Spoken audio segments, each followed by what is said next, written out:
7, 6, 5, 4, 3, 2, 1. Are you listening? Ricky J. Sports.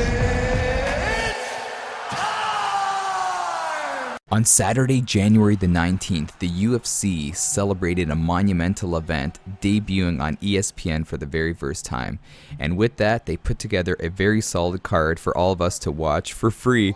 And it was just a night we'll remember forever, to be honest. But I want to talk about the card, in particular the main event. But while I'm talking about it, in the background, or what you're seeing here, is a ranked match. I'm using Dillashaw, and then after this fight, you're going to see me versus a fellow subscriber, Tulele, and I'm going to use Henry Cejudo.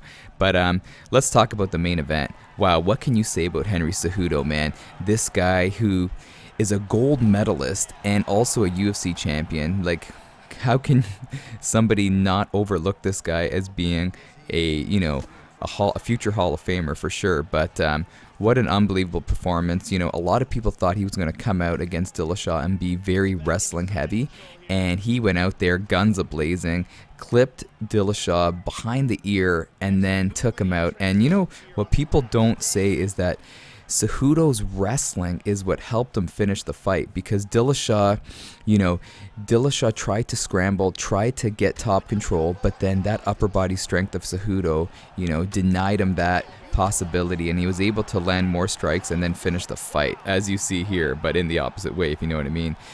So much respect to Cejudo. What an unbelievable job. Now, as far as TJ Dillashaw, he's been complaining, about the stoppage, and you guys are going to think I'm nuts, but I agree with him. The stoppage was premature. He was rocked. He did get dropped a couple of times, but he was still working. He was still intelligently defending himself by trying to scramble, trying to get some top control. And, he did get hit with a couple of shots, but then after that, he was trying to, flip that switch and try to get his opponent, on his back. And the referee didn't give him a lot of time. And it was a stoppage right there. And my problem with this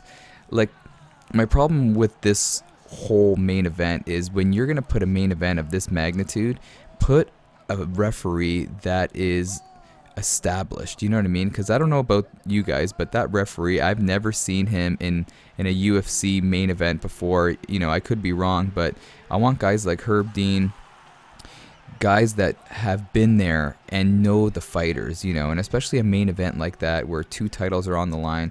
You gotta let the fight go just a little bit, just to make sure, because now the event is clouded by that stoppage, in my opinion. And, I wish the UFC could do something about that. I felt bad for the UFC, because remember back, was it 7 years ago? Jeez, when they debuted on Fox, the fight lasted like 60 seconds with Velasquez and Junior Dos Santos. That wasn't a bad stoppage, by the way. But then they debut on ESPN, and it was a 32-second win. But let me know your thoughts if you think that was a premature stoppage here, as you were seeing me facing Tulele. You know what? It wasn't the greatest connection, to be honest, but I'm still going to show you this fight. What else do I want to talk about? Yeah, so I just wish that the fight lasted a little bit longer, but you can't take anything away from Cejudo. What an unbelievable performance. This guy, his character is hilarious. He has such a personality. He kind of reminds me of a little Frank Shamrock. Am I the only one that's seeing this? He's like a tiny Frank Shamrock. And if he can use that amazing boxing skills and that wrestling, man, sky's the limit for him. And in my opinion, what I think he should do is they should just, no matter what, even though he won, they should just can the flyweight division, and this guy needs to go up and fight some bantamweights, because he is just a beast. But on the TJ Dillashaw side, sorry I'm talking a mile a minute, when you lose 10 pounds, it almost feels like fighters that lose all that weight, that are not used to losing all that weight, they take a hit, no pun intended, when it comes to their chin health. And I'll never forget Mike Quick Swick, man. Do you guys remember him, the Swickatine? He was kicking butt and taking names in the middleweight division. Then he dropped down to welterweight thinking he was going to do so well. And losing all that muscle and, the water weight going down, he had like the worst chin. And it resulted in him in just, calling it a career. So yeah, when you drop all that weight, it really takes a toll on you. But let's talk about the rest of the card. I want to say mad respect to Jojo Calderwood. You know, she did such a good job against Lipski. That's a great name for a girl fighter, Lipski. But Lipski had a lot riding on her as this young phenom, and Calderwood did a great job, and she got clocked a couple of times, and she won a great decision. I can't end this video without talking about Donald Cerrone. I was so happy. That was the fight of the night for me. Donald Cerrone kicking Alexander Hernandez's butt, man. It was unbelievable to see. I thought for sure Hernandez was going to go out there and he was going to out-wrestle Cerrone. In the beginning, Cerrone looked a little robotic and stiff. Did you guys see that? He didn't seem like he was all there, and then he was doing such a great job with his hands, man. Quick, straight, punches, man. And he did a fantastic job, busted up Hernandez, and got the victory with that head kick.